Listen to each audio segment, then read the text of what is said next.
벌써 네 번째 시간이네요. 시간 오늘 잘 가죠. 자, 이제 네 번째 시간에 뭐 할 거냐면 이중매매를 하도록 하겠습니다. 이중매매가 작년에는 그냥 단순 단답형 판례 문제로 났었는데 얘는 사례 문제로 자주 등장하는 문제니까요. 이중매매가 단순한 이중매매 문제뿐만 아니라 민법에 여러 논점을 많이 걸치게 되거든요.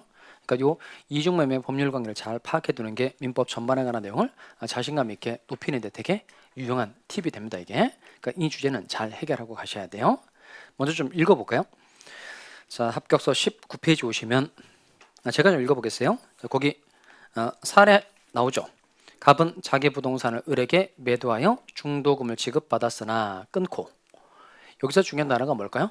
중도금. 그러니까 이 이중매매 문제를 풀 때는 요 제1매수인으로부터 중도금을 받았는지 안 받았는지 꼭 지문에서 꼭 잘 확인하시기 바랍니다. 그다음 아직 소유권 이전 연결을 해주지는 않았다. 그러니까 을과 계약을 체결하고 무엇은 받았는데 중도금은 받았는데 아직 을에게 등기 안 해줬다는 겁니다. 이 상태에서 이 부동산의 시가가 급등하자 병은 갑을 부추겨 자신에게 매도할 것을 요청하여 갑으로부터 소유권 이전 등을 격려받았다. 거기서 가장 중요한 단어가 뭘까요? 부추겨. 그다음 또 중요한 단어 뭐죠? 요청. 그렇죠. 그러니까 부추겨서 자기에게 매도하라라고 뭐 했다는 거죠? 요청했다는 거예요. 그러니까 요청이라는 단어에다 요청 동그라미 하고 거기다 써볼까요? 이게 뭐 있다는 뜻이죠? 적극가담했다는 거예요. 그러니까 이 매도인의 배임 행위에 제2매수인이 적극가담했다는 걸 알게 해주는 단어가 그게 요청이라는 단어입니다. 자, 그렇게 하셨으면 이제 칠판을 좀 보실까요? 자, 그러면 먼저 갑, 이 사람 이제 건물 가지고 있고 건물에 대해서 이제 을과 매매 계약을 체결한 겁니다. 그러면 이중 매매는 누가 두 번 파는 거죠? 갑이 두 번 파는 거죠. 갑이 을과 계약을 하고 을이 병한테 파는 건 이거 이중 매매를 하지 않죠.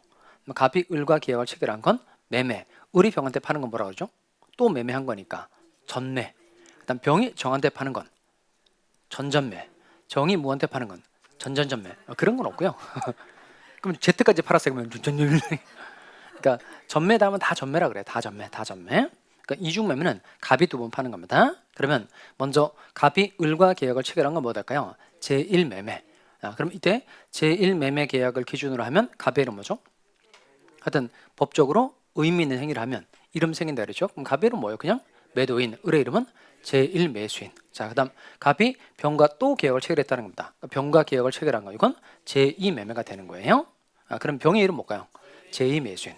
그러면 이중매매는 이게 제2매매 계약을 말하는 거예요? 아니면 제1매매 계약과 제2매매 계약을 다 말하는 거예요? 그러니까 이중매매는 제2매매 계약만 말한다. 제1매매 계약과 제2매매 다 말한다. 제2매매 계약을 이중매매라 그래요. 아시겠죠? 그러니까 요 아까 매도인의 배임 행위에 제2매수인이 적극가담한 이중매매는 뭐다 이렇게 말하죠. 그럼 이중매매는 두 번째 매매 계약만 말하는 겁니다. 이해하시겠죠? 둘 다 말하는 게 아니고 제2매매 계약만 이중매매라고 표현하는 겁니다. 자, 그러면 이때 갑이 을과 계약을 하고 난 다음에 병과 또 계약을 할 수 있어요, 없어요? 할 수 있죠. 이게 계약 자유연책이라는 것 때문에 그래요. 그러니까 갑이 을과 계약을 체결할 거냐 병과 계약을 체결할 거냐 자체를 자유롭게 결정할 수 있다는 겁니다. 그래서 이때는 이중매매는 원칙적으로 유효하다, 무효이다. 유효. 그럼 이중매매가 유효하고 병합법 소유권 이전 등기가 된 거예요. 그럼 당연히 병 소유권 취득할 수 있어요, 없어요? 있죠. 그러면 병은 소유권 취득하는 것으로 끝난 거예요. 그다음 여기 요 갑하고 을이 체결한 제1매매 계약은 이건 유효가 될까요? 무효가 될까요? 이건 처음에는 소유권 이전이 가능했죠. 소유권 이전이 가능했는데 나중에 불가능하게 됐다는 겁니다. 그럼 이건 원시적 불능인가요? 후발적 불능인가요? 후발적 불능이 되는 거죠. 그러면 후발적 불능일 때 당의 법률행위 효력은 이건 유효이다, 무효이다. 유효. 그러니까 제1매매 결단 유효는 해요. 근데 요 갑이 을에 대해서 지고 있는 소유권 이전 의무가 불가능하게 된 거죠. 그럼 이때 요 소유권 이전 의무를 기준으로 하면 요 갑이라는 사람은 채무자다, 채권자다. 채무자, 을이 채권자죠. 그러면 이때 요 갑이라는 사람이 자기가 병이라는 사람에게 팔아서 갑 자기 때문에 소유권 이전을 을에게 못하게 된 거죠. 그럼 이건 소유권 이전이 불가능하게 된 것에 대해서 채무자 갑에게 고의나 과실, 귀책 사유가 있어요, 없어요? 있죠. 이때는 이제 채무불이행 문제로 성질이 변하게 된다는 겁니다. 계약 자체는 그냥 유효하고 채무 불이행 문제로 성질이 변하게 되는 거예요. 그럼 이 채무 불이행 유형 중에서 소유권 이전을 못하게 된 게 이행지체다, 이행불능이다, 불완전 이행이다. 이행불능이죠. 이행불능. 이행불능이니까 을은 먼저 갑감해진 계약을 뭐 할 수 있을까요? 해지할 수 있죠. 해지할 수 있다는 겁니다. 이때 최고 필요해요? 필요 없어요? 그럼 지난번에 최고 없이 계약 해지할 수 있는 경우 배웠죠. 최고 없이 계약 해지할 수 있는 경우 이거 쌀집에 전해보면 된다죠. 쌀집에 전해서 정범이 특으로 보내주세요. 이거죠. 정기행위의 이행지체. 일단 부이행 불능 하나 더 있죠. 하나 더 추환이 불가능한 불완전 이행. 그다음 미리 이행하지 아니할 의사를 표시하였을 때. 그다음 최고 배제 특약이 있을 때. 이건 이행 불능이니까 뭐 없이 최고 없이 곧바로 계약을 해지할 수 있다는 겁니다. 자, 그다음 을은 자신에게 또 손해가 있으면 손해배상도 청구할 수 있어요, 없어요? 있어요.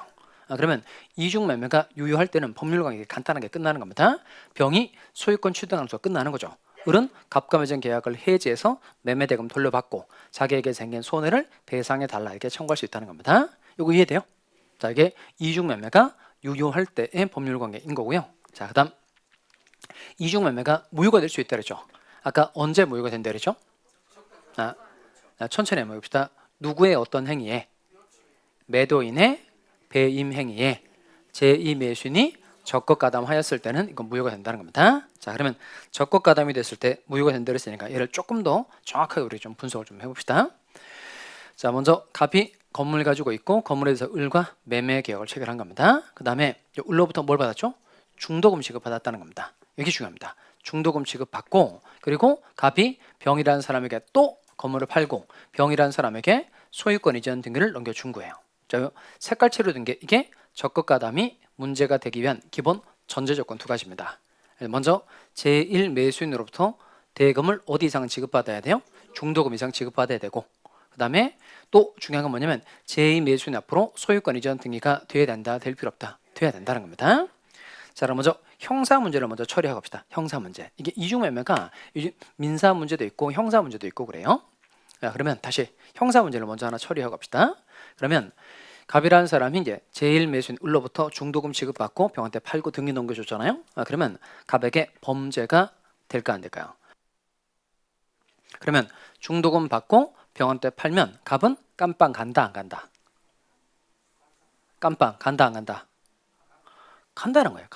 간다는 겁니다. 깜빵 갈 때 그 죄명이죠. 죄명. 무슨 죄로 갈까요? 이게 배임죄라는 거예요. 그러니까 맨날 매도인의 배임 행위에 이렇게 얘기하잖아요. 이게 배임죄라는 거예요. 만약에 계약금만 지급받은 상태에서 갑이 형한테 팔았어요. 이때는 깜빵 갈까 안 갈까요? 안 가죠. 이때는 깜빵이 아니고 그냥 안빵이죠. 안빵.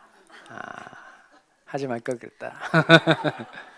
그러니까 계약금 지급받은 상태에서 병한테 팔면 이거 범죄가 안 된다는 거예요. 왜냐하면 계약금은 해약금으로 추정이 되죠. 그러니까 계약금을 준 사람은 계약금을 포기하고 계약을 해지할 수 있고 계약금을 받은 사람은 계약금의 배액을 상환해서 계약을 해지할 수 있는 거죠. 그러니까 계약금만 지급받은 상태에서 병한테 팔고 등기 넘겨줘도 그냥 을에게 계약금의 2배를 물어주면 끝나는 거고 절대 형사 문제는 되지 않는다는 겁니다. 근데 중도금은 다르다는 거예요.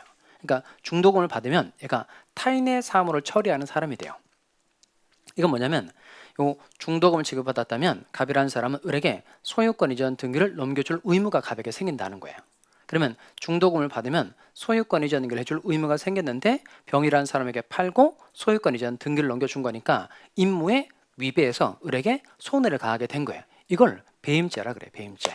그러니까 중도금 받고 병이라는 사람에게 팔면 깜빵 간다 안 간다? 간다. 무슨 죄로 간다고요? 배임죄.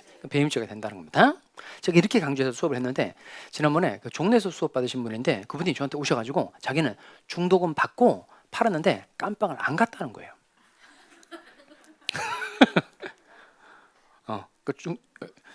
중도금 받고 팔았는데 깜빵 안 갔다는 거야. 제가 그래서 제가 바로 고발해 드릴게요.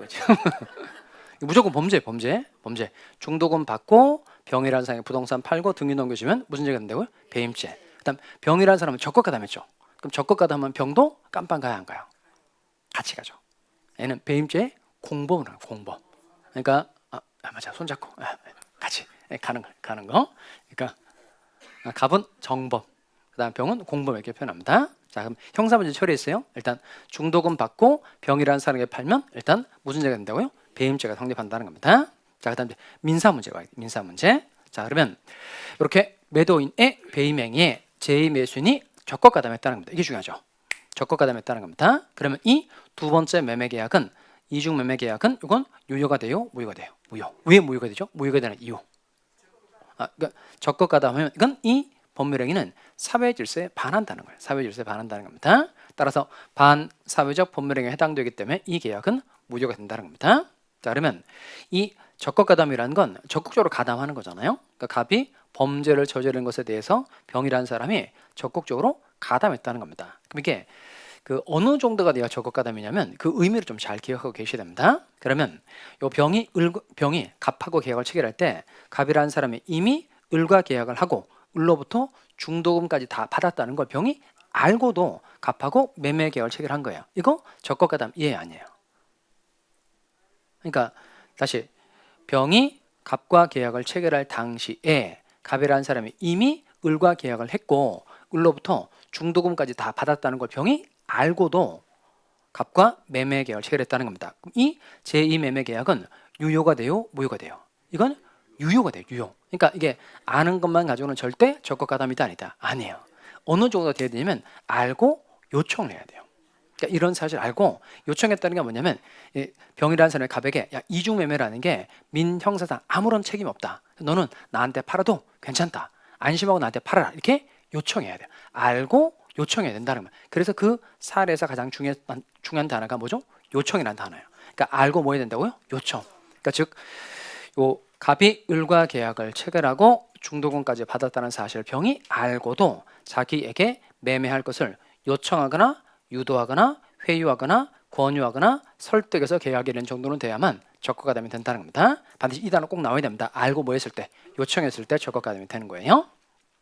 그러면 매도인의 배임행위에 제2매수인이 적법가담한 겁니다. 그럼 이때는 이 두 번째 매매 계약이 무효인 건 맞는데 무효는 뜻이 뭐죠? 무효. 무효는 처음부터 아무런 효력이 생기지 않는 것. 자, 그다음 여기 보면 이 두 번째 매매 계약에 기초해서 갑은 병이라는 사람에게 소유권을 이전해줬죠. 이거 뭐라고 부를까요? 불법원인급여. 병이라는 사람도 갑에게 뭘 줬죠? 매매대금 줬죠. 이거 불법원인급여죠. 왜냐하면 반사회적 법률행위를 원인으로 상대방에게 물건 주는 걸 뭐라고 표현하죠? 불법원인급여. 그럼 이거 불법원인급여니까 서로 다 반환 청구할 수 있다 없다? 없다. 그러니까 그 병원의 소유권이 상대방에 다 넘어가는 겁니다. 각각 넘어가는 거예요. 이게 무슨 이익이 될까요? 반사적이. 아까 세 가지가 세트라 그랬죠. 세 가지 세트. 세트 세 가지 뭐죠? 반사회적 법률행위, 또 불법원인급여, 그리고 반사적. 요 갑하고 병 두 사람 사이에서는 다 불법원인급여가 되고 상대방한테 준 거 돌려달라고 반환 청구를 못 한다는 겁니다. 자, 그다음 이제 다시 무효는 뜻이 뭐예요? 무효는 언제부터? 처음부터 아무런 효력이 생기지 않는 거고, 무효는 누가 주장할 수 있죠? 무효? 누구든지. 그러면 을은 갑병 너네들 사이에 매매 계약은 사회 질서에 반하니까 이 계약은 무효이다 라고 을은 무효 주장할 수 있어요, 없어요? 있어요. 그러니까 무효 주장까지는 돼요. 자, 근데 무효 주장에서 병이라는 사람에게 등기를 직접 말소하라 이렇게 청구할 수 있어요, 없어요?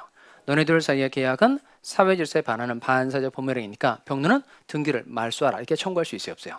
이게 직접 청구를 하려면 일단 두 사람 사이에 계약을 한 적이 있거나 을과 병의 계약을 한 적이 있거나 세 사람 사이에 중간 생략 등기 합의 같은 게 있어야 돼요. 근데 여기 을과 병은 계약을 한 적이 있어요, 없어요? 없고 또 세 사람 사이에 중간 생략 등기에 관한 합의도 있다 없다? 없죠. 그러니까 을은 병이라는 사람에게 직접 등기를 말소하라라고 청구를 하는 건 된다 안 된다? 안 돼요. 대신 을이 병한테 손해배상 청구하는 건 돼야 안 돼요. 손해배상 청구. 그럼 이때는 그 손해배상 청구를 하려면 근거가 좀 있어야 되죠. 무엇을 원인으로 손해배상을 청구를 하는 걸까요? 자, 이건 뭐냐면 얘는 여러분 시험범을 좀 넘는 내용입니다. 이게 제3자의 채권 침해라는 내용인데요. 이건 채권법 총론에서 다룬 내용이고 이중매매에서 다룰 논점은 아닌데 지금에 가끔 나기도 해요. 이걸 제가 좀 설명해 드릴 테니까 봐보세요. 지금 을은 갑과 매매 계약을 체결했죠. 매매 계약 체결했으니까 얘는 매매 계약을 원인으로 소유권 이전 등기 청구할 수 있죠. 이건 사람이 사람에게 일정한 행위를 해달라고 요구하는 거니까 물권이다, 채권이다. 채권이에요, 채권. 자, 근데 갑의 범죄 행위, 배임 행위의 병이 적법가담했다는 겁니다. 이건 뭐냐면 병이라는 사람이 고의로 을이 갑에 대해서 가지고 있는 채권을 침해한 거예요. 그러니까 병이라는 사람이 고의로 을의 권리를 침해했다는 겁니다. 그러니까 권리를 침해하는 것도 이것도 불법 행위에 해당되는 겁니다. 그러면 이때 요 병이라는 사람이 알고 요청했으니까 병이 고의로 을이 갑에 대해서 가지고 있는 채권을 침해하는 나쁜 일을 저질렀다는 겁니다. 그러면 을은 병이라는 사람에게 불법 행위를 했다는 걸 이유로 손해배상을 청구할 수 있다 없다? 있다는 거예요. 그러니까 직접 청구할 수 없는 건 이거 등기 말소 청구하는 건 안 되고 손해배상은 청구할 수 있다 없다? 있다는 겁니다. 여기까지 이해되죠? 자, 그럼 다시 원래 들어가서 요 을은 무효 주장에서 유익 걸 더 잘 기억하셔야 됩니다. 그러니까 병이라는 사람에게 직접 등기 말소 청구를 하는 건 돼요, 안 돼요? 안 돼요. 대신 을은 소유권을 가져올 수 있어요, 없어요? 그러니까 적법 가담이 되었을 때 을은 이 건물에 대해서 소유권을 취득해 올 수 있다 없다? 있어요. 그러니까 이 방법이 직접 등기 말소 청구하는 건 안 되고 잘 봅시다. 요거 채권자 대위권을 행사할 수 있다 없다? 있다는 거예요. 다시 뭐는 행사할 수 있다고요? 채권자 대위권 행사할 수 있다는 겁니다.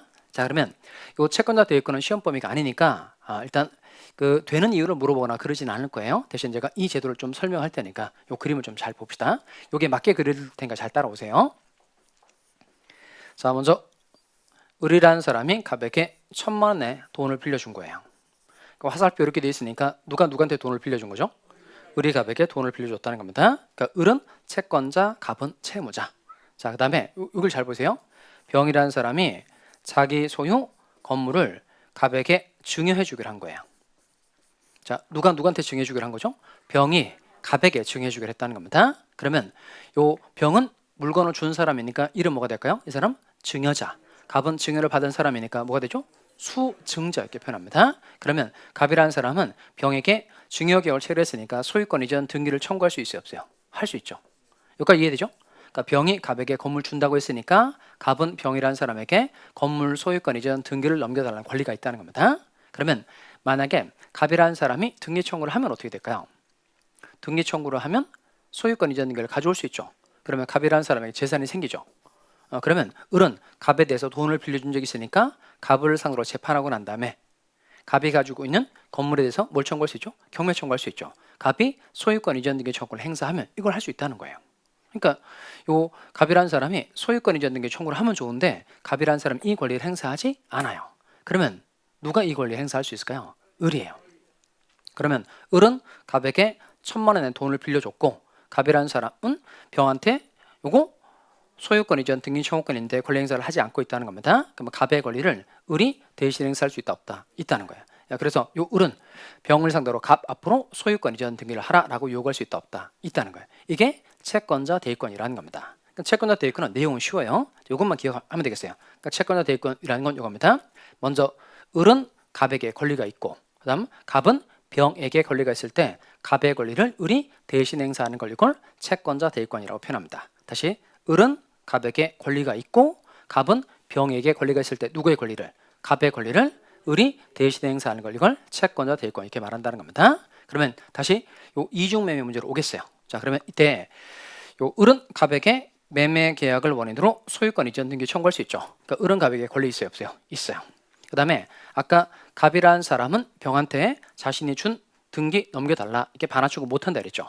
이건 불법 언급이니까. 근데 을이 채권자 대위권 행사할 때는 갑의 반환 청구권이 없지만 반환 청구권이 있는 것처럼 취급해줘요. 그러니까 을은 갑에게 실제로 권리가 있고 갑은 병이라는 사람에게 갑이 지가 직접 반환 청구할 때는 반환 청구권이 없지만 을이 채권자 대위권 행사할 때는 이 반환 청구권이 있는 것처럼 취급해준다는 겁니다. 그러면 결국 을은 갑에게 권리가 있고 갑은 병이라는 사람에게 권리가 있는 것처럼 취급이 됐으니까 갑의 권리를 을이라는 사람이 대신 행사할 수 있다 없다? 있다는 거예요. 그럼 이때는 을이 채권자 대위권 행사하면 어떻게 소유권을 가져오게 될까요? 이게 순차적 청구를 하는 거예요. 먼저 요 을은 병이라는 사람을 상대로 그러니까 자기 앞으로 등기하라고 얘기를 하는 게 안 돼요. 왜냐하면 이건 누구의 권리를? 갑의 권리를 을이 대신 행사하는 거니까 을은 병을 상대로 누구 앞으로 등기를 하라고 요구할 수 있죠? 갑 앞으로 소유권 이전을 하라. 그래서 등기를 갑 앞으로 되돌려 놓는 겁니다. 그리고 다시 갑을 상대로 자기 앞으로 소유권 이전 등기를 넘겨달라게 청구를 하는 겁니다. 요건 필기를 합시다. 요 채권자 대위권 옆에다가요. 이런 걸 순차적 청구라 그래요. 그러니까 채권자 대위권 행사에서 순차적 청구라는 건 순서를 밟아서 차근차근 청구한다는 겁니다. 순서를 밟아서 차근차근 자기 앞으로 등기를 넘겨 올 수 있다는 거예요. 자, 그러면 결론. 이렇게 적법 가담이 되었을 때 제1매수인의 소유권 회복 방법으로 직접은 돼야 안 돼요. 안 되고 되는 방법은 뭐다? 채권자, 대위권은 된다 안 된다? 된다. 그러니까 직접은 안 되고 되는 건 대위라는 겁니다. 근데 하나 외우고 넘어가야 될 게 있어요. 이때 여기 보시면 우리 채권자, 대위권 행사를 통해서 소유권 가져오는 건 돼야 안 돼요? 돼요. 그런데 이거 채권자, 취소권은 된다 안 된다? 안 된다는 겁니다. 다시 뭐는 되고? 채권자, 대위권은 되고 채권자, 취소권은 된다 안 된다? 안 된다는 겁니다. 다시 채권자, 취소권은 된다 안 된다? 안 된다는 거예요. 왜 안 되는 거예요? 채권자, 취소권이 안 되는 이유 알 필요 없어요. 채권자, 취소권이 안 되는 이유 알 필요 있다 없다? 없어요. 지난번에 공신 X 있죠? 공신 X. 공신 X 뭐죠?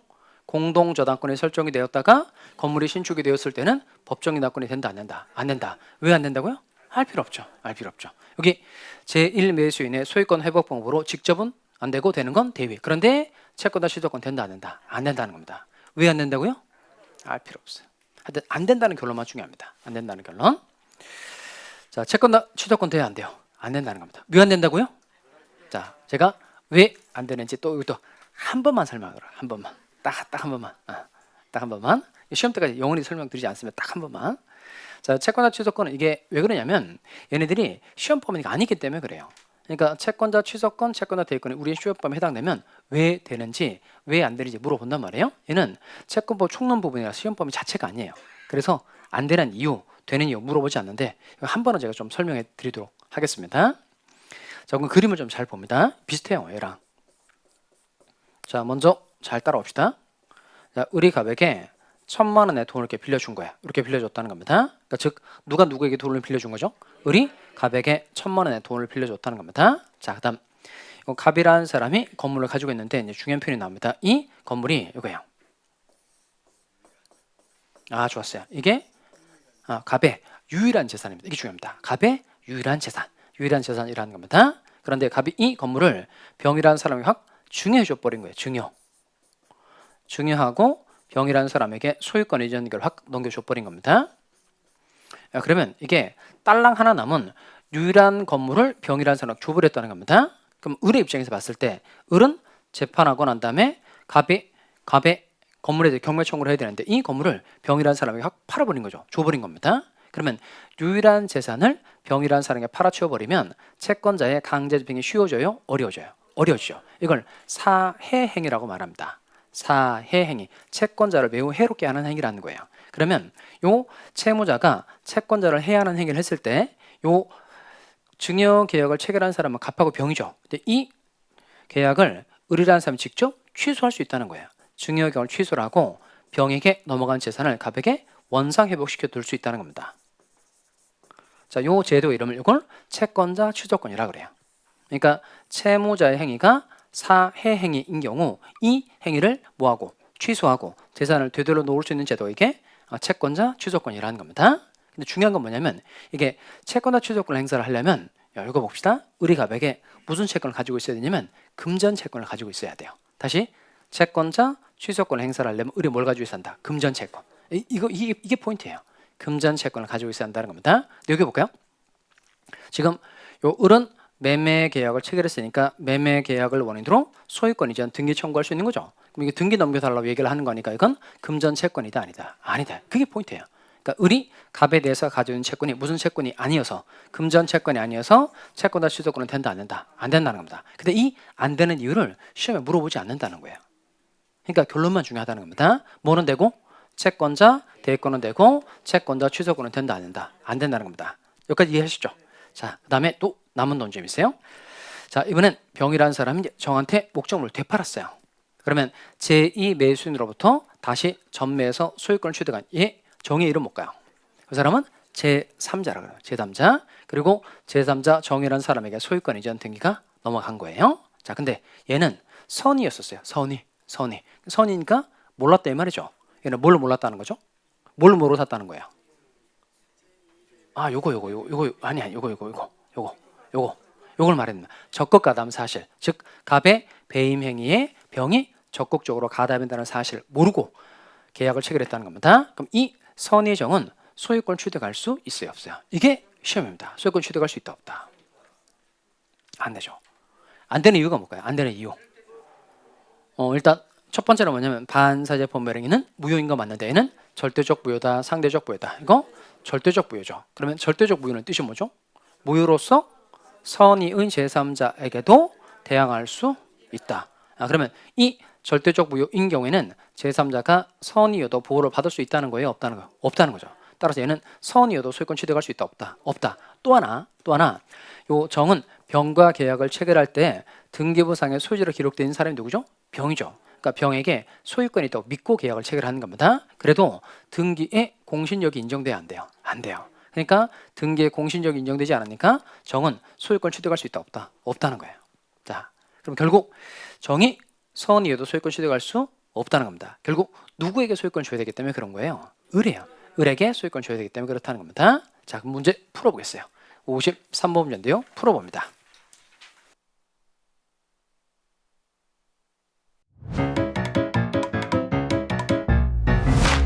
에듀윌 유료 회원만의 라이브 클래스. 두 번째 시간 보겠습니다.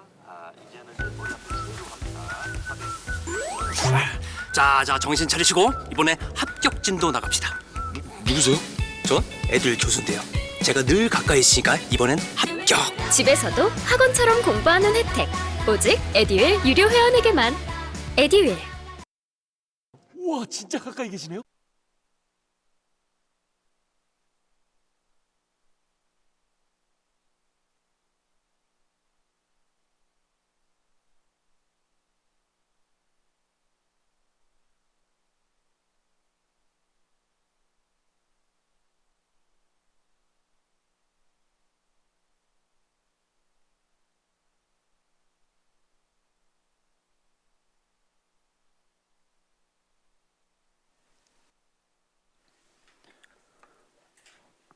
사례 문제니까 그림을 좀 그려가면서 풀어봅니다.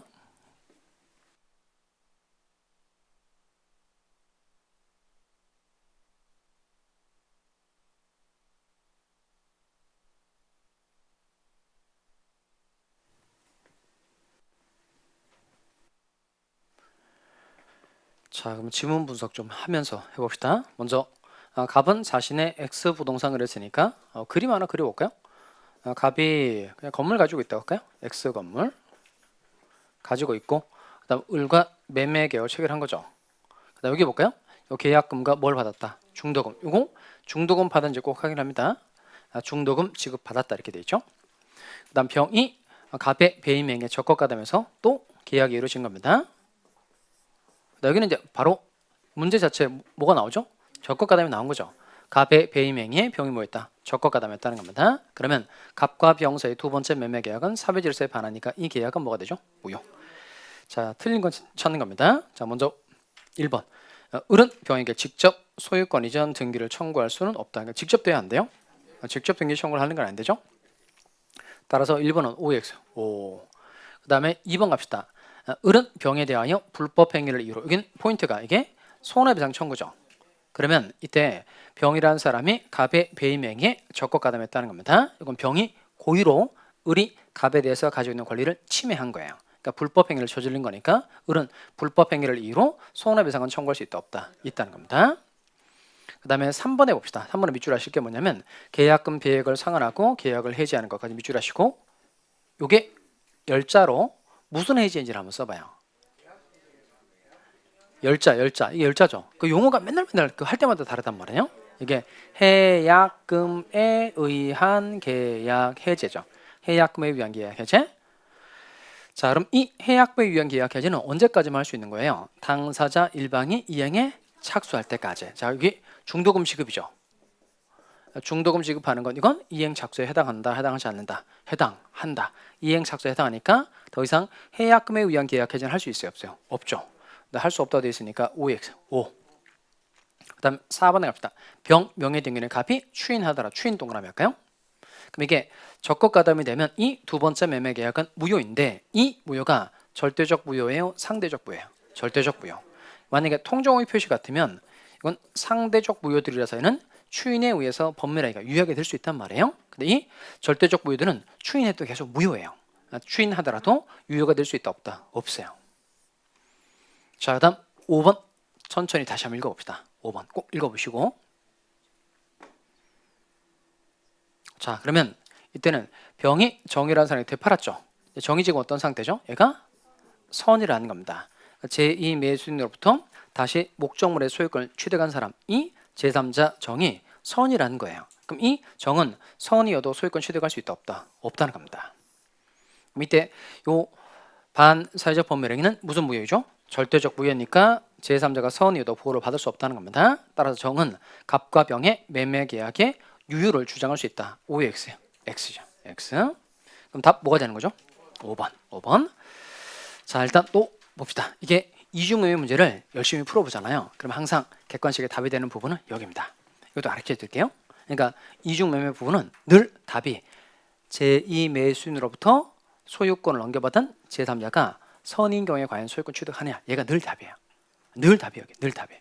얘는 풀어보면 뭐 문제 푸는 요령이라고 할 것도 없어요. 계속 풀다 보면 얘가 그냥 늘 답이 돼요. 그러니까 이중매매 문제는 얘부터 보면 돼요.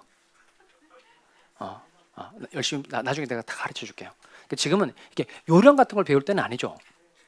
지금 정석을 배워야 될 때지 뭐 이렇게 문제 푸는 요령 안다고 되는 건 아니잖아요. 그러니까 요령부터 배우는 건 반사적 법률행위라고 보시면 돼요.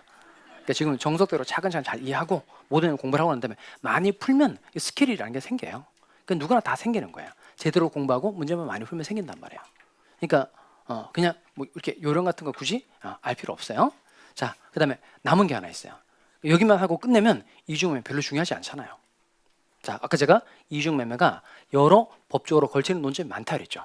자, 그럼 봐봐요. 이때 언뜻 보면 이 정이라는 사람도 병과 계약을 체결했고 얘도 선이 모르고 산 거잖아요. 그럼 정이라는 사람에게 소유권 줄 수도 있단 말이에요. 근데 이 정이라는 사람에게는 소유권 주면 안 돼요. 주면 안 되는 이유가 뭘까요? 정이라는 사람이 선이어서 소유권 주면 을이라는 사람이 소유권 취득할 수 없게 돼요. 아까 이게 적법가담이 되었을 때 을은 채권자 대위권 행사를 통해서 소유권 가져올 수 있다랬죠. 그러니까 이때는 정당하게 소유권 취득해야 될 사람이 누구예요? 을이 이게 중요해요. 그러니까 이 이중매매가 적법가담이 되었을 때는 이 부동산에 대해서 정당하게 소유권을 가지고 와야 될 사람이 누구다? 을이에요. 그러니까 을에게 소유권을 줘야 되니까 정론은 선이어도 소유권 줄 수가 없다는 거예요. 그러니까 요 두 사람을 이걸 이익형량이라 그래요. 이익형. 그러니까 둘을 비교해 보는 거예요. 을을 또 보여주는 게 맞을까? 정을 또 보여주는 게 맞을까? 이게 이익형, 저울질을 해보고 이건 을이 정당하게 소유권을 가져가야 되니까 을에게 소유권을 줘야 되니까 정은 선이어도 소유권 취득시켜줄 수가 없다는 거예요. 여기까지 이해됐죠? 그러면 얘는 소유권 취득이 안 됐잖아요. 소유권 취득이 안 된 정은 병이라는 사람에게 책임 물을 수 있어요? 없어요? 있어요. 물을 수 있는데 이게 중요합니다. 어떤 책임을 물을 수 있을까요? 이게 가서 막 이건 안 될 거 아니겠어요? 이때는 이게 하여튼 매매했는데 소유권 취득이 안 됐어요. 그럼 첫 번째로 나오는 게 이게 이거예요. 자, 이걸 잘 표시해 두시기 바랍니다. 요 정은 병에게 무슨 책임 물을 수 있을까요? 담보 책임. 지난번에 우리가 담보 책임 내용 배웠죠. 담보 책임 내용이 전, 일, 수, 용. 그림은 그리시면 맞아요. 지난번에 그림 그려서 이제 서로 안 맞는 거 다 확인했잖아요. 서로서 일치하지 않잖아요. 그러니까 또다시 그려서 서로 관계를 뭐 깨트릴 필요는 없어요. 그러니까 각자 집에 가서 복습하면서 얘기를 하는 건데 전, 일, 수, 용, 저 중에 어떤 담보 책임이 적용될까요? 이게 전부타인의 권리예요. 전부타인의 권리. 그럼 전부타인의 권리니까 일단 정은 선의 약에 관계없이 뭐 할 수 있죠? 계약 해지할 수 있죠. 그다음 선인 경우에는 손해배상도 청구할 수 있다 없다. 이렇게. 그래서 담보 책임 그림 전부타인의 권리를 적용해서 해결하면 되겠다는 겁니다. 이해되죠? 자, 그다음 또 이게 여기서 끝나지 않아요. 나중에 유치권 파트 할 때 한번 제가 또 이중매매 논점 한번 더 설명하도록 하겠어요. 다 설명해 드렸어요. 다 설명해 드렸고 이제 지난번에 유치권 배웠으니까 유치권은 실력을 좀 키우세요. 그러면 나중에 유치권하고 이중매매 논점 하나 더 남은 게 돼. 그걸 또 하나 해결해 드리도록 하겠어요. 그거 끝나면 또 취득쇼를 또 해드리도록 하겠어요. 취득쇼. 뭐 이렇게 많아 이런 표정이죠. 그러니까 이중매매가 군데군데 다 걸쳐요. 다 걸친단 말이에요. 그러니까 이중매매를 잘 하면 민법이 엄청 재밌다는 게 더 유기적으로 입체적으로 보일 거예요. 근데 그게 좀 실력이 쌓이고 난 다음에 하는 게 좋아요. 지금 요 정도도 내보니까 지식이 머릿속에 너무 많이 들어와서 표정이 별로 좋지 않단 말이에요.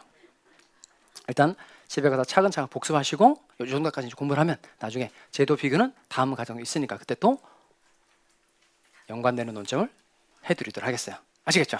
자, 그다음에 이제 또 아까 사회적 타당성인 두 번째 논점이 이제 불공정한 법률행위라고 그랬으니까 이거 해결해 보도록 합시다. 불공정한 법률행위. 자, 합격서는 이제 20페이지입니다. 20페이지. 자, 그러면 이제 불공정한 법률행위는 조문이 몇 조죠? 104조. 104조 한번 읽어보겠어요? 당사자의 궁박, 경솔 또는 무경 읽어보겠습니다. 시작.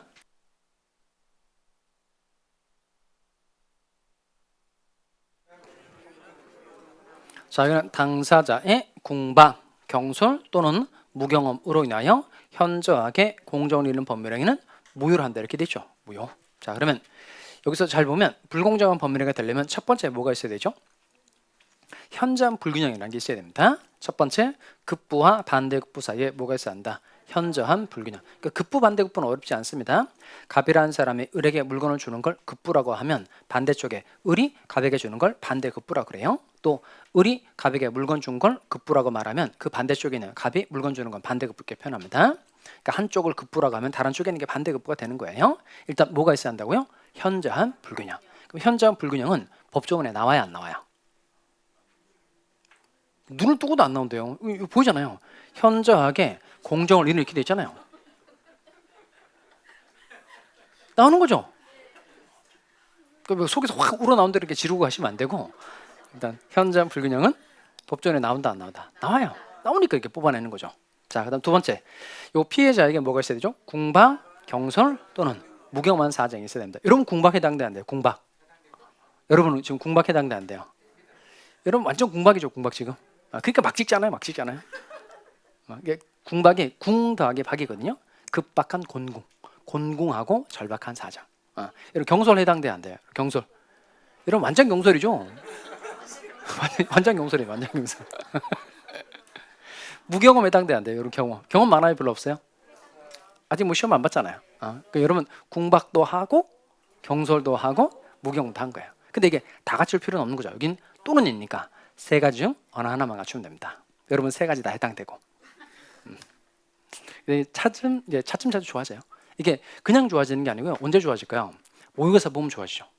모의고사 보면 그게 좋아져요. 왜냐하면 그 모의고사가 여러분을 아주 객관적으로 만들어주죠. 진짜 객관적으로 만들어요. 객관적으로. 왜냐하면 이게 그 문제를 찍어봐야 돼요. 그 찍고 그 점수를 자기가 봐야 돼요. 그래야 내가 좀 더 이걸 노력을 해야 되겠구나라는 게 느껴지죠. 대신 여러분만 알면 되죠. 가족들은 알 필요 없고. 네. 집에 가져오면 큰일. 집에 가져가면 학원 못 나온단 말이에요. 그러니까 이게 문제 이제 다음 달에 첫 모의고사 보죠. 그래서 차근차근 이제 모의고사 보면서 좋아질 거예요. 궁박도 없어지고 경솔하지도 않게 되며 그다음에 경험도 많은 사람이 되는 거죠. 그래서 3, 4, 5, 6, 7, 8, 9, 10, 10 한 10번 보거든요. 10번. 맨 끝에 여러 번 봐요. 여러 번 이렇게 훈련시켜 주거든요. 그러니까 그때 실력을 많이 이제 그때 실수가 줄어가는 거죠. 근데 이게 해보면 이게 어떤 사람은 이제 이게 그 어느 점에서 시작했는지 중요하지 않아요. 왜냐면 사람들이 그 공부에 투자한 시간이 많은 사람도 있고 적은 사람도 있고 그렇잖아요. 근데 모여서 볼수록 이게 올라가고 있다. 이게 우상향이죠. 우상향 곡선, 우상향 이게 되면 거의 대부분 합격. 근데 어떤 사람은 들쭉날쭉하는 사람이죠. 들쭉날쭉. 이분은 위험. 그러니까 이게 전체적으로 이제 쭉 올라가면 돼요. 그러다가 또 훅 떨어지는 경우 있기는 해요. 그 사람들이 너무 이제 그 공부를 좀 안 한다 싶으면 일부러 공부를 하게끔 하기 위해서 또 난이도를 좀 높여서 중간에 한 번 떨어지는 건 괜찮아요. 근데 들쭉날쭉한 건 되게 위험한 거예요. 이분은 재수생들인 경우가 주로 많아요. 그러니까 그 평상시에 보던 거 많은 게 나오면 점수가 잘 나오는데 좀 그 새로운 형태의 문제를 내거나 그러면 점수가 많이 떨어지면 이건 공부가 더 이상 늘지 않고 있다는 뜻이거든요. 그러니까 이러면은 학교서를 많이 보셔야 돼요. 특히 시험 볼 때 그 심스 출제 포인트죠. 걔만 쭉 훑어보고 보셔야 돼요. 그러면 점수가 계속 유지가 될 거예요. 어쨌든 매달 모의고사를 볼 것. 이게 궁박도 줄여주고 경솔하지도 않게 만들며 경험도 많게 해주는 방법이니까 다음 달 모의고사 꼭. 그리고 그 모의고사 점수 그 보면 저한테 항상 인증샷 보내시기 바래요. 그거 찍어서 보내라고요. 계속 보내세요. 그냥 처음에는 잘했다 이렇게 얘기할 거거든요. 근데 그분 왜냐면 그게 데이터 이렇게 오면 제가 뭘 알려주냐면 당신은 이제 2차를 해도 된다 알려줘요. 점수를 이렇게 보고 난이도를 제가 알잖아요. 그러면 제가 직업적으로 강의를 하다 보니까 뭘 알게 되냐면 그냥 점수만 보면 이 사람이 대충 어느 정도의 공부를 했는지 충분히 가늠이 돼요. 그러니까 이 난이도의 이 점수라면 이 정도 공부를 했겠구나. 그러면 이 정도 공부를 하기 위해서 어떻게 정리를 했으면 이게 대충 그려지거든요. 그럼 당신은 2차를 해도 됩니다. 이렇게 말을 해드리거든요. 그 저한테 보내면 여러분에게 훨씬 득이 돼요. 바로 그 얘기 들으면 바로 2차 하시면 돼요. 그리고 2차 공부하는 동안 점수가 떨어지잖아요. 그럼 떨어지는데 또 저한테 얘기하세요. 그럼 떨어지는 게 정상이다. 안심해도 되니까 그냥 계속 2차 해라. 제가 또 이렇게 얘기해줘요. 그러니까 항상 모의고사 한번 인증샷을 저한테 보내시기 바라요. 점수 신경 쓰지 마시고 계속 차곡차곡 제가 다 가지고 있거든요. 낸 사람도 다 가지고 있단 말이에요. 그러니까 그 동영상 수강도 똑같아요. 모의고사 보면 저한테 항상 보내시기 바랍니다. 아셨죠? 제발 그 실력을 숨기면 안 돼요. 실력을 객관화하는 게 중요하다는 겁니다. 다시 이쪽으로 옵시다. 세 번째 요건은 이거예요. 세 번째 요건은 폭리자에게 이제 이용 의사가 있어야 돼요. 이 피해자가 궁박하다 또는 경솔하다, 무경하다는 걸 알고 이용해 먹을 의사가 있어야 한다는 겁니다. 그래서 폭리자에게 뭐가 있어야 한다? 이용 의사. 그러면 이 궁박, 경솔, 무경은 법조문에 나와야 안 나와요? 당연히 나오죠. 근데 이 이용 의사는 법조문에 나와야 안 나와요? 이용 의사 이 104조 법조문에 나온다 안 나온다? 나오죠. 나오잖아요. 그러니까 줄을 권하잖아요. 줄을 이렇게 권하잖아요. 의로 인하여. 의로 인하여를 좀 넓게 해석을 하면 궁박, 경솔, 무경을 이용하여 이렇게 해석할 수 있어요, 없어요? 있어요. 그래서 이 세 가지가 다 나옵니다. 현저한 불균형도 나오고 궁박, 경솔, 무경도 나오고 이용사도 법조문에 나온다 안 나온다? 나온다. 그럼 이 세 가지 요건을 반드시 다 갖춰야 돼요. 특히 이 세 번째 요건은 무조건 갖춰야 됩니다. 세 번째 요건 반드시 이용의사 반드시 있어야 한다, 없어야 한다? 있어야 돼요. 틀리면 안 돼요. 그러니까 첫 번째 요건하고 두 번째 요건 갖춰다고 하더라도 이 폭리자에게 이용의사가 없으면 불공정한 법률행위가 절대 성립하지 않습니다. 세 가지 요건을 다 갖춰야 한다는 겁니다. 자, 그다음에 불공정한 법률행위가 성립하는지 성립하지 않는지는 항상 언제를 기준으로 판단하는 거죠? 얘도 똑같아요. 법률행위 성립 당시. 그러니까 반사회적 법률행위인지 불공정한 법률행위인지 아닌지 판가름하는 기준 시점 언제라고요? 법률행위 성립 당시에. 자, 여기는 이제 불공정한 법률행위 늘 배우던 사례가 있죠. 이게 노인 사례죠. 노인 사례. 직장 다니면서 시험 합격하기가 쉽지 않아요. 혼자 공부하면 물어볼 데도 없고 에듀윌 유료 회원은 평일 야간에도 심지어 주말에도 밀착 관리를 해주니까 의지가 많이 됐어요. 에듀윌은 합격의 지름길입니다. 자, 노인 사례도 아마 기본 과정에서 노인 사례는 이제 마지막으로 이제 다뤄드릴 겁니다. 자, 이게 마지막이니까 노인 사례 또 잘 마무리 짓고 이 노인하고 또 빠이빠이 합시다. 자, 먼저 갑 노인은 몇 세죠? 이분은 79세. 이분은 도시에 살아요? 농촌에 거주하세요? 농촌에 거주하시고 이분은 똑똑하신 분이에요? 어리석은 사람? 어리석은 사람. 요건 해마다 잘 기억하시네. 해마다. 요 부분은 시험하고 별로 상관도 없는데 세 가지. 이렇게 사례를 하면 머릿속에 잘 기억나죠. 전에 어떤 분이 그 시험 볼 때 79세면 보고 바로 답 찍으니까 너무 좋다 그러더라고요. 지문이 길게 났는데 79세 바로 하면 되죠. 얘는 그 노인사로 우리가 공부를 했잖아요. 얘는 불공정한 법률행위에 해당해요, 해당하지 않아요? 해당한다. 이게 결론이죠. 그러니까 사례 공부 열심히 해보다 보면 중간에 안 읽어도 돼요. 그냥 79세 불공정한 법률행위에 해당한다. O 해당하지 않는다. X 이렇게 찍으면 돼요. 다시 요 사실관계 아는 거 굉장한 도움이 되는 겁니다. 자, 그다음 갑 노인이 가지고 있는 건물이 이게 금액은 제가 정했어요. 시가로 3억짜리예요. 3억짜리인데 의리란 사람이 갑 당신이 가지고 있는 건물은 시가로 무려 1억 원이 됩니다. 1억 원이 됩니다. 라고 얘기를 한 겁니다. 그러니까 1억 원이 큰 돈인 줄 알고 덜컥 갑 노인이 매매 계약을 체결한 거예요. 그리고 그날 계약금조로 1,000만 원 받은 거예요. 근데 이 노인이 평생 농사만 짓고 세상 물정을 잘 모르는 사람이고 돈 1,000만 원 생기니까 기분이 좋아진 거예요.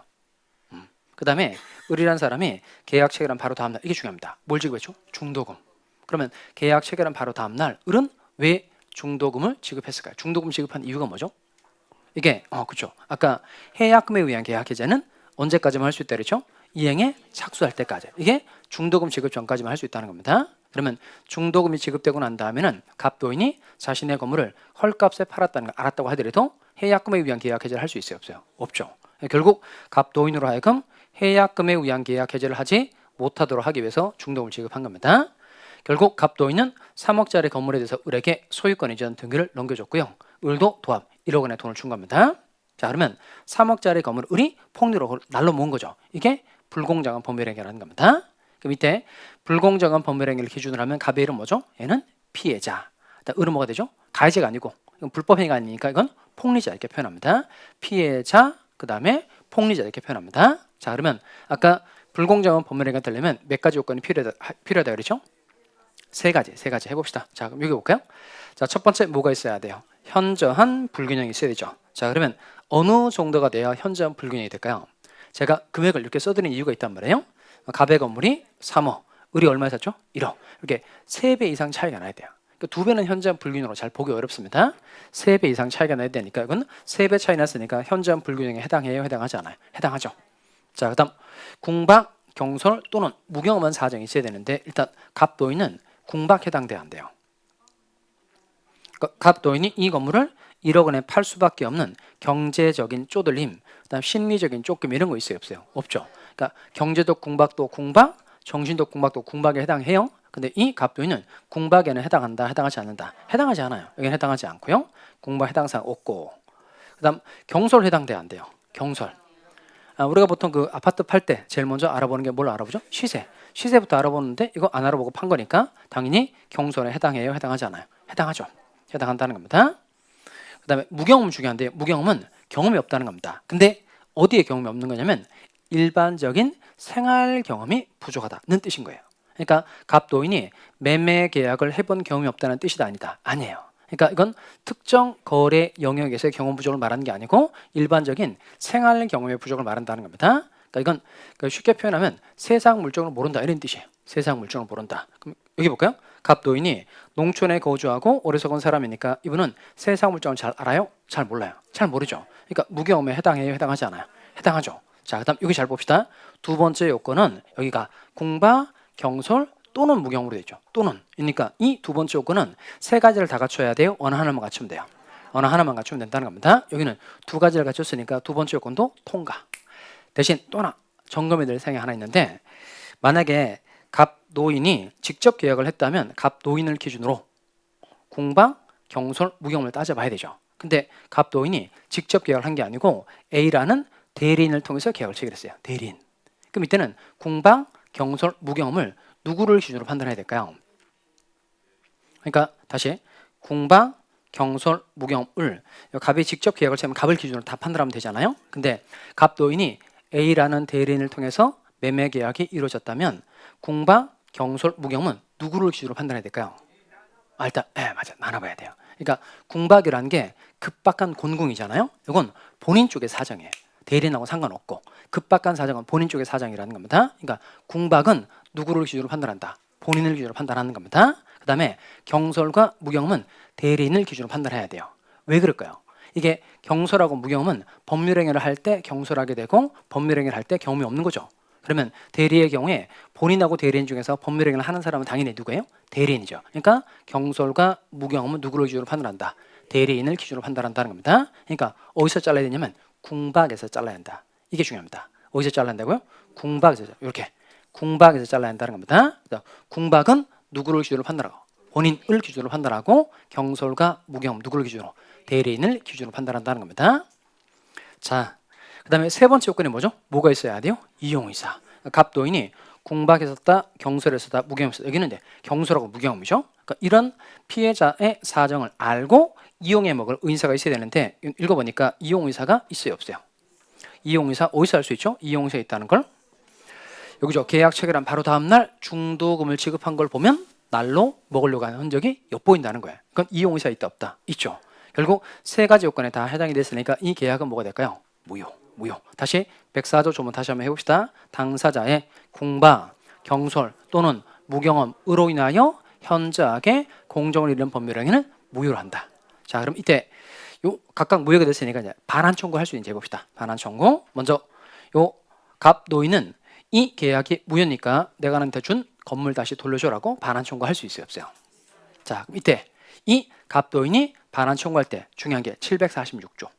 아까 불공정한 법률행위도 반사회적 법률행위의 한 유형이죠.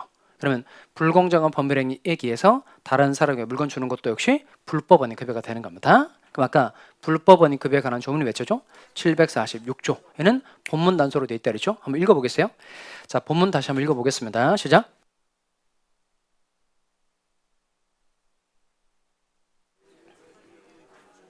자, 여기 볼까요? 이게 본문 내용은 먼저 불법 원인 급여의 경우에 746조 본문이 적용되면 원칙적으로 반환 청구할 수 있다 없다? 없죠. 그러니까 본문이 적용되면 반환 청구하지 못한다는 겁니다. 그다음 단서 볼까요? 단서 그러나 불법의 원인이 누구에게만 있는 때에는 수익자에게만 있는 때에는 그러하지 아니하다. 이때는 반환 청구할 수 있다 없다? 있다는 거예요. 자, 그러면 요 본문이 적용되면 반환 청구할 수 없고 단서가 적용되면 반환 청구할 수 있다는 겁니다. 특히 단서는 어느 경우에 적용되는 거죠? 불법의 원인이 누구한테만 있을 때? 수익자에게만 있을 때. 자, 그러면 여기는 이름만 좀 잘 붙이면 돼요. 이걸 꼭 연습하시기 바래요. 자, 이게 불법 원인 급여죠. 그러면 이때 요 노인 사례는 매매 계약에 기초해서 갑은 을에게 소유권 이전 등기를 넘겨준 거죠. 갑도 급여를 했고요. 을도 돈을 줬죠. 을도 1억 원의 돈을 준 거죠. 갑도 급여를 하고 을도 급여를 한 거예요. 자, 그러면 이름을 좀 붙여봅시다. 먼저 갑의 급여를 기준으로 하면 갑은 이름 뭘까요? 갑은 건물 넘겨준 사람이니까 갑의 이름 뭐죠? 급여자. 이건 갑의 급여를 기준으로 할 때입니다. 그다음 갑의 급여를 기준으로 할 때 을의 이름 뭐죠? 이 사람은 소유권 넘겨받은 사람이니까 이거 수익자죠. 그러면 갑이 반환 청구할 때는 746조 본문이 적용돼요? 단서가 적용돼요? 여기는 단서가 적용되죠. 그러니까 수익자 을에게만 불법의 원인이 있다는 겁니다. 이때는 746조 단서가 적용된다는 겁니다. 그럼 단서가 적용되니까 결국 갑도인은 3억짜리 건물을 돌려줘라고 반환 청구할 수 있다 없다? 할 수 있죠. 자, 그다음 을은 갑에게 돈을 줬죠. 그럼 을의 급여를 기준으로 하면 을은 이건 1억 원의 돈을 준 사람이니까 을의 급여를 기준으로 하면 을은 급여자가 되고 갑은 뭐가 되죠? 이 사람은 수익자가 되는 거죠. 그럼 이때 이 계약이 무효가 됐다는 걸 이유로 을은 갑에게 1억 원의 돈을 돌려줘라고 반환 청구할 수 있는 이야기입니다. 본문이 적용되면 반환 청구할 수 없고 단서가 적용되면 반환 청구할 수 있죠. 그럼 단서가 적용이 되려면 불법의 원인이 수익자 갑에게 있어야 되죠. 을의 급여를 기준으로 할 때 수익자는 갑이니까. 근데 갑도인은 오히려 피해를 본 사람이지 절대 불법의 원인이 하나도 있다 없다? 없죠. 그러니까 을이 반환 청구할 때는 절대 단서가 적용되지 않고 뭐만 적용되죠? 본문만 적용되니까 을은 1억 원의 돈을 돌려줘라고 반환 청구할 수 있다 없다? 없다는 겁니다. 결국 법률 관계를 정리를 해보면 어떻게 될까요? 갑도인은 3억짜리 건물 되돌려 받을 수 있다 없다? 있다. 그리고 1억 원의 돈을 돌려줄 필요 있다 없다? 없다는 겁니다. 결국 여기서 알 수 있는 내용은 이거죠. 갑도인은 이분은 아시겠죠? 저는 제가 항상 지난번에 기초과정 때도 말씀드렸잖아요. 저는 갑도인을 사례로 설명할 때마다 늘 이렇게 갑도인은 재산 증식의 대가구나. 이 나이에 1억씩 벌 수 있는 사람이 얼마나 있겠어요. 자, 이게 불공정한 법률행위라는 겁니다.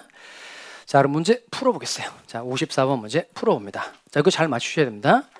여기 정답을 맞추면 퇴근, 틀리면 이제 1교시로 소급하는 거예요. 잘 풀어봅니다.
자, 얘도 마무리 지어봅시다. 자, 먼저 이거 틀린 거 찾는 거죠?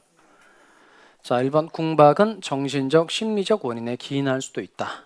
경제적 궁박도 궁박, 정신적 궁박도 궁박이죠. 따라서 1번은 O의 X예요. O. 그다음 2번. 2번은 좀 조심합니다. 무경험 여기 일반이라는 단어 중요합니다. 거래 일반에 대한 경험 부족을 의미한다. O의 X. O. 이게 이제 일반적인 생활 경험의 부족을 말하는 겁니다. 시험에 지문에 특정 거래 영역에서의 경험 부족을 말한다. 특정이라는 말이 나오면 그건 X야. 특정 거래 영역에서의 경험 부족을 의미하는 게 아니고 거래 일반, 그냥 일반적인 생활 경험의 부족을 말하는 겁니다. 그 다음에 아까 3번을 강조드렸죠. 누구에 의해? 대리인이죠. 대리인에 의해서 계약이 이루어졌다. 그러면 일단 궁박은 이건 누구 쪽의 사정이죠? 본인 쪽의 사정이죠. 그러니까 누구를 기준으로? 본인을 기준으로 판단하고 경솔과 무경험은 대리인을 기준으로 판단한다는 겁니다. 이해되시죠? 그다음에 4번에 갈까요? 이거 현저한 불균형이 존재하는지 이거 언제를 기준으로 판단하는 거죠? 법률행위 성립 당시죠. 이건 불공정한 법률행위 인지하는지는 계약이면 계약 체결 시가 되는 겁니다. 법률행위 성립 당시를 기준으로 판단하는 겁니다. 그다음 5번 현저한 불균형은 피해자의 궁박, 경솔, 무경험의 정도를 고려하여 당사자의 주관적 가치에 따라 판단한다. 이게 주관적 가치에 따라 판단하면 될까 안 될까요? 당연히 안 되겠죠. 왜냐하면 이게 잘 한번 생각해 보세요. 그 사람들은 보통 자기가 가지고 있는 물건은 남들 물건보다 좀 좋게 생각해요, 나쁘게 생각해요. 좋게 생각하죠. 여러분 나 부동산 할 때 보면 그 집 내놓으러 오는 주인의 말을 들어보면 금방 알 수 있어요. 똑같은 평수인데 자기네 집은 좋다는 거예요. 이래서 좋고 전망도 좋고 그러면 다 똑같은 평수니까 다 똑같은 거죠. 그럼 이게 주관적 가치를 기준으로 하면 이게 엄청난 차이가 많이 나는 것처럼 느껴진단 말이에요. 또 저는 또 저희 아버지 보면 알 것 같아요. 저희 아버지 시골에서 농사를 지시거든요. 네, 근데 본인이 그 직접 지은 농산물은 이게 훨씬 좋다는 거야. 맛과 향이 남다르다는 거예요. 그때 내가 봤을 때는 이게 마트에서 파는 거나 별반 차이 없어. 그러니까 본인이 가지고 있는 건 되게 좋게 생각한다는 거야. 그러니까 주관적 가치를 고려하면 대부분 현저한 불균형으로 가기 쉽단 말이에요. 그럼 이 객관적 가치, 이건 주관적 가치를 기준으로 하면 안 되고 무슨 가치? 객관적 가치를 기준으로 해줘야 돼요. 시가, 물건 그대로. 이렇게 판단해 줘야 되고 당사자의 궁박, 경솔, 무겸 정도를 고려하면 안 된다는 겁니다. 오로지 무슨 가치에 따라서 판단해야 된다. 객관적 가치에 따라서 판단해야 된다.